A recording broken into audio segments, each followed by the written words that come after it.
Welcome back, everybody, to another episode of the Criterion Corner. This is the segment on my channel where I choose a film from the Criterion Collection or that's streaming on the Criterion channel, talk about it in detail, recommend it, give my thoughts on it. And the film I'm going to be talking about today is not physically in the Criterion Collection, but it is currently streaming on the Criterion channel, and it has been a film that has been on my list for quite some time now because I know there's a lot of praise surrounding it. It was remade into a live action film.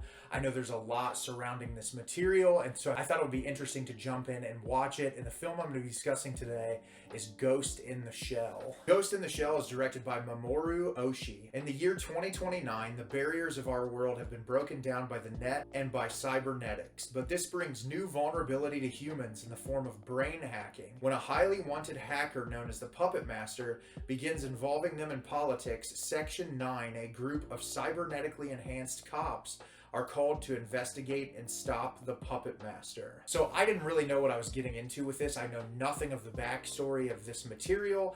I just saw the animation and thought it was beautiful, and I thought this movie was great.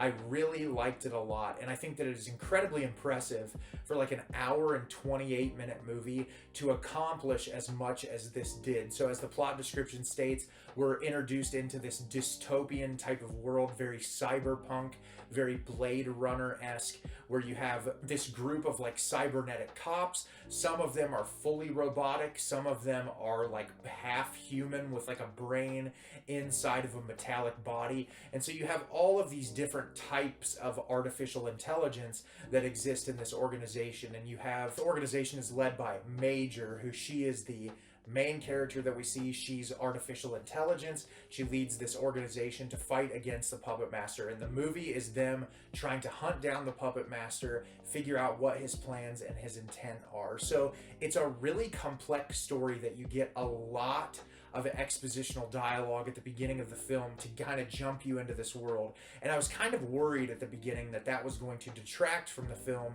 that you were given so much exposition up front, but when you have very short amount of runtime to accomplish what you're trying to say, you have to get that out of the way. But as soon as the movie started, I was immediately immersed just by how gorgeous the animation was and how incredible the world was drawn, and just how in the first few frames I was like, whatever this is going to be, I feel like I'm going to enjoy it. And obviously, like the plot description states, you have this villain that's established, you have this organization that you're following, the characters that are in the organization are all really interesting. I like the looks of all of them, and I think what's really interesting is this concept of the artificial intelligence, because they talk about this idea of ghosts and the idea of these artificial intelligence beings, that some of them are combinations of robot and human, some of them are just completely human.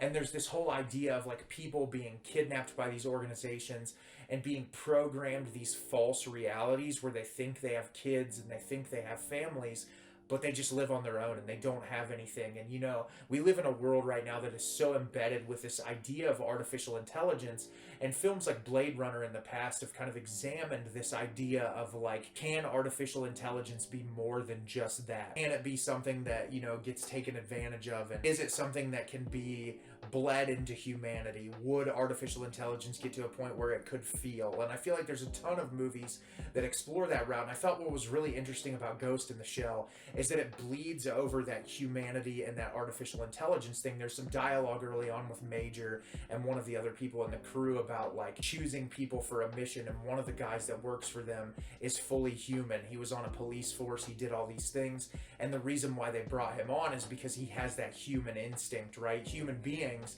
when they go to make a decision and they go to do something, they're oftentimes thinking about the morality of a situation.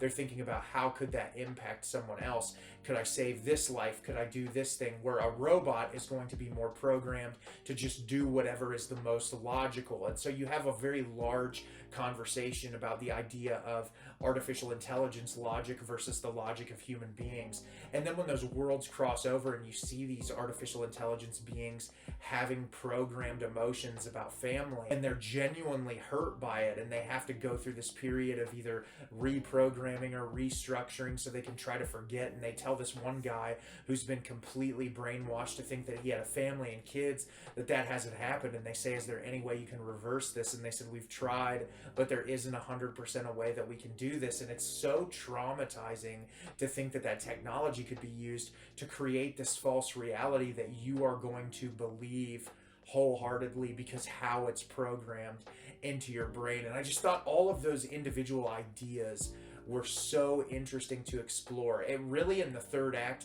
speeds itself along, and I think that's where it kind of falls short, is the third act rushes itself a little bit too much. But I did have a lot of fun with the action set pieces. This movie gets incredibly violent. Some of the stuff that was depicted in this, I was actually kind of surprised by just how violent that it got, but it really kept me immersed and engaged, and I thought it was so well done. The vocal performances in this are all really great.